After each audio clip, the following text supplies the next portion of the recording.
রতনে রতন চেনে শুয়োরে চেনে কচু। দাঁড়াও বন্ধু, এখানেই শেষ নয়। রতনে রতন চেনে শুয়োরে চেনে কচু, আমি যদি হই লিচু, তুমি কিন্তু ঘেঁচু। আরে দাঁড়ান দাঁড়ান, রেগে যাবেন না। এই প্রবাদটা শুধু তাদের জন্য যারা কচু বা কচুর শাক খেতে পছন্দ করে না। আর যারা কচুর শাক খেতে পছন্দ করেন তাদের বলছি, চলুন ভিডিও স্টার্ট করা যাক।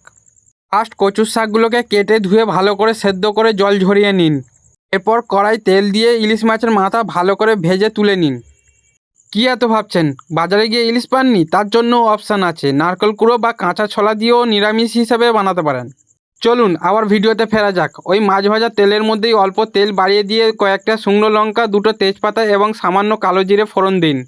ফোড়ন দিয়েছেন, বাস। এবার আর এদিক ওদিক না তাকিয়ে ডিরেক্ট ওই সেদ্ধ করে রাখা কচুর শাকগুলো দিয়ে আর সামান্য হলুদ দিয়ে ভালো করে ভাজুন। কচুর শাক রান্না করার সময় এই ভুলটা কোনোদিন করবেন না, এক্সট্রা জল কখনোই দেবেন না, পরে না হলে আপনাদেরই পস্তাতে হবে। এইবার এর মধ্যে স্বাদ মতো লবণ দিয়ে দিন। লবণ দিয়ে একটু নেড়ে চেড়ে অল্প একটু ধনে গুঁড়ো এবং অল্প জিরে গুঁড়ো দিন, দিয়ে সব কিছু ভালো করে কষান। অনেকেই বলে শুনেছি কচু এবং কচুর শাক খেলে নাকি তাদের গলা ধরে। এইভাবে একবার বানিয়ে খেয়ে দেখুন, একদম গলা ধরবে না। দেখেছেন তো কেন এর মধ্যে এক্সট্রা জল অ্যাড করতে বারণ করেছিলাম? দেখুন কতটা জল বেরিয়েছে। এইবার এর মধ্যে ভেজে রাখা ইলিশ মাছের মাথাগুলো দিয়ে ভালো করে কষাতে থাকুন। ততক্ষণ কষান যতক্ষণ না এই জলটা পুরো শুকাচ্ছে। তার মাঝে অল্প একটু চিনি দিয়ে ভালো করে নেড়ে চেড়ে কিছুক্ষণের জন্য ঢেকে দিন।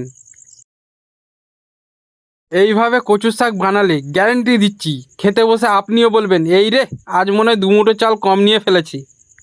ভিডিওটি ভালো লাগলে লাইক কমেন্ট শেয়ার করবেন, আর চ্যানেলটি সাবস্ক্রাইব করে বেল আইকনটি অবশ্যই প্রেস করে রাখবেন।